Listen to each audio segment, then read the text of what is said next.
नमस्कार दोस्तों, आज फिर एक नए एपिसोड के साथ ममता अरोड़ा आप सबके साथ अपनी कुछ बातों को साझा करने के लिए आई है। आज का मेरा टॉपिक किशोरावस्था में माता-पिता का व्यवहार बच्चों के साथ कैसा होना चाहिए। जी हाँ, किशोरावस्था जो 12 से 18 साल की उम्र में होती है बच्चों की, उस समय हमारा व्यवहार हमारे बच्चों के साथ कैसा होना चाहिए।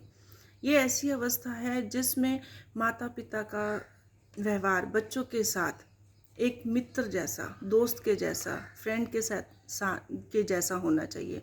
क्योंकि इस उम्र के बच्चे अपने माता-पिता की कम सुनते हैं और अपने दोस्तों की ज़्यादा सुनते हैं। उनके ऊपर पीयर प्रेशर बहुत ज़्यादा होता है। इस चीज़ का एहसास बहुत सारे पेरेंट्स अभी कर भी रहे हैं। मैं भी ये चाहती हूँ कि हम ऐसी कुछ बातों का विशेष ध्यान रखें जिसकी सहायता से हम अपने बच्चों को अपना सबसे अच्छा दोस्त बना सकें, अपना मित्र बना सकें। सबसे पहली बात, हमें अपने बच्चे का पालन पोषण ऐसा करना चाहिए कि उसे सही समय पर सही शिक्षा और सही संस्कार उसको दे सकें। और ये अवस्था होती है 5 to 10 ईयर्स की। 5 से 10 साल की उम्र जो बच्चे की होती है वो एक कच्ची मिट्टी की तरह होती है, जिसमें हम जो संस्कार डालेंगे वो उसके लिए लाइफ टाइम के लिए रहेगा। वो हमेशा उस चीज़ को अपनी ज़िंदगी में संवार कर रखेगा और आगे आने वाले टाइम में वो सही और गलत को अच्छे से पहचान पाएगा। किशोरावस्था ऐसी अवस्था होती है जिसमें बच्चों को सही मार्गदर्शन की ज़रूरत होती है, क्योंकि इस समय ये गोल्डन एज होता है अपनी लाइफ का। और इस टाइम बच्चा फिज़िकली और मेंटली दोनों तरफ से बड़ा डिस्टर्ब होता है। उसमें बहुत सारे चेंजेस आते हैं, उसके इमोशंस चेंज होते हैं। और इस समय अगर हम उनको अच्छी मार्गदर्शन और सही गाइडलाइन दे देते हैं तो वो एक बहुत अच्छे इंसान बनते हैं। सबसे पहली बात कि हमें अपने बच्चों को कभी भी जल्दी से टोकना नहीं चाहिए। अगर आप उसको बार बार ये कहते हैं कि बेटा आपका ये ग्रुप अच्छा नहीं है, आपका फला दोस्त अच्छा नहीं है, आपको उधर नहीं जाना, तो बच्चा वैसा ही करेगा जैसा आप उसको रोकोगे, क्योंकि वो उसी तरफ आकर्षित होता है। तो अगर हमने उसे अच्छी शिक्षा दी हुई है और वो खुद उस बात का फैसला करेगा कि क्या सही है और क्या गलत है, और वो सही दिशा का ही चुनाव करेगा। लेकिन हमें सिर्फ उसे मार्गदर्शन देना है, उसके ऊपर अपनी बातों को थोपना नहीं है। उसको उसके ज़बरदस्त एहसास के साथ, उसकी ज़िंदगी के एहसास के साथ उसे आगे बढ़ने का मौका देना चाहिए। आप उसको थोड़ा सा मौका दोगे तो आप क्या देखोगे कि वो आगे बढ़ रहा है, लेकिन आपका हाथ पकड़कर, क्योंकि वो अपनी समझ और अपनी बुद्धि से इतने बड़े बड़े काम नहीं कर सकता जो इस ज़िंदगी में बहुत बड़े हैं और बहुत मुश्किल हैं। तब उसे एहसास अपने आप हो जाएगा कि मैं ये सारे काम खुद नहीं कर सकता, मुझे ज़रूरत है। क्योंकि हमने उसको थोड़ी सी आज़ादी दी कि आप अपना काम खुद करो, अपना फ़ैसला खुद लीजिए, तो वो हमारे साथ रहेगा। और ये इसी के विपरीत अगर हमने अपनी सलाह देकर उसको प्रेशराइज़ किया कि बेटा आपको ये काम ऐसे ही करना पड़ेगा, ये काम ऐसा ही होगा और आपको ऐसे ही चलना है, तो इस अवस्था में वो विद्रोही हो जाएगा। वो आपके दिए हुए काम को, आपकी बात को, आपकी आज्ञा को उल्टा करेगा। वो विपरीत उस तरह का व्यवहार करेगा। और बहुत सारे पेरेंट्स इस अनुभव से गुजर भी रहे हैं। मेरे पास ऐसे बहुत फ़ोन कॉल्स आते हैं जिसमें भी बच्चे कहना नहीं मान रहे। सबसे बड़ा जो है हमारा ही व्यवहार होना चाहिए ऐसा कि हम बच्चे को सही मार्गदर्शन और सही व्यवहार उदाहरण बनकर उनको दें कि वो उसको अच्छे से समझे, ऑब्ज़र्व करे और वैसा व्यवहार वो भी अपनी ज़िंदगी में उतारे। और साथ में दूसरी बात, हमें कभी भी ये कहकर उसका पालन पोषण नहीं करना चाहिए कि मेरा बच्चा, मेरा बच्चा, मेरा बच्चा। नहीं, उसको एक नेक इंसान बनाना चाहिए, एक अच्छा इंसान बना के हमें समाज को देना चाहिए। वो अगर नेक इंसान आप इन समाज को दोगे तो वो खुद बहुत अच्छा इंसान बनेगा।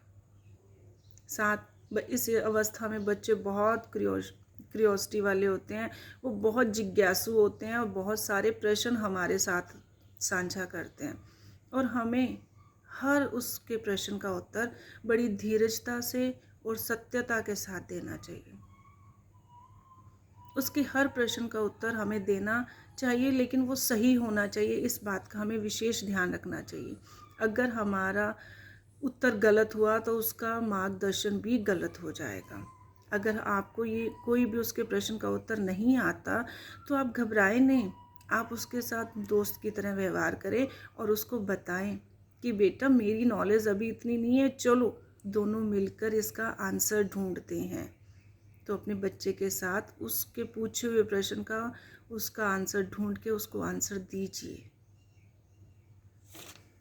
और तीसरी बात इसके साथ कि बच्चा आज़ादी चाहता है, लेकिन उसको आज़ादी का मीनिंग नहीं पता, तो उसको जब अपने थोड़ी सी आज़ादी देते हैं और वो उससे आगे बढ़कर कुछ करने की कोशिश करता है, तो वो खुद एहसास कर जाता है कि मेरे लिए क्या सही है क्या गलत है।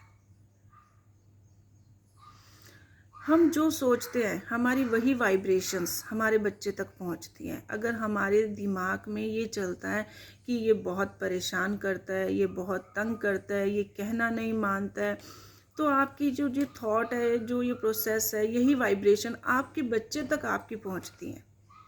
ये कुछ कर नहीं सकता, ये कैसे काबिल बनेगा, ये सब प्रश्न आप अपने दिमाग से निकाल दीजिए। आप हमेशा अच्छा सोचिए, अच्छे विचार रखिए।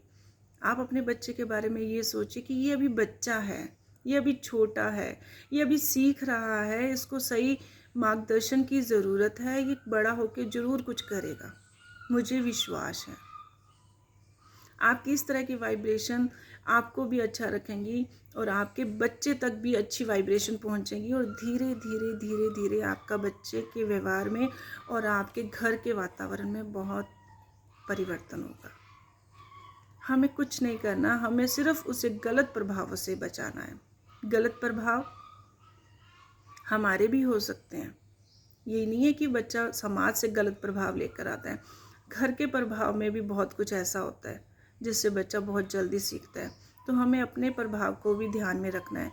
हमारा अच्छा प्रभाव होगा, हम अच्छा उदाहरण बच्चों के सामने प्रस्तुत करेंगे, हम अच्छा काम करेंगे, हम ऐसा काम कर रहे हैं जिसके अंदर हमने अपनी पूरी ज़िंदगी लगाई है, पूरा समर्पण दिया है, तो हमारे बच्चे भी उस काम को पूरे दिल से करेंगे और उसमें भी अपना समर्पण दिखाएंगे और वो एक काबिल इंसान बनेंगे।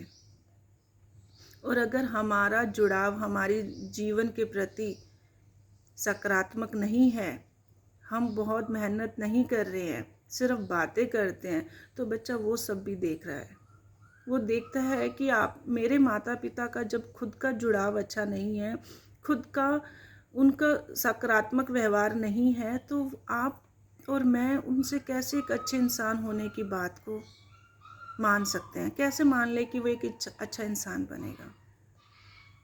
बच्चों को बड़ा होने से पहले हमें अपनी खुद की सोच को बड़ा करना होगा, तभी बच्चे अच्छा सोच पाएंगे और बड़ा सोच पाएंगे।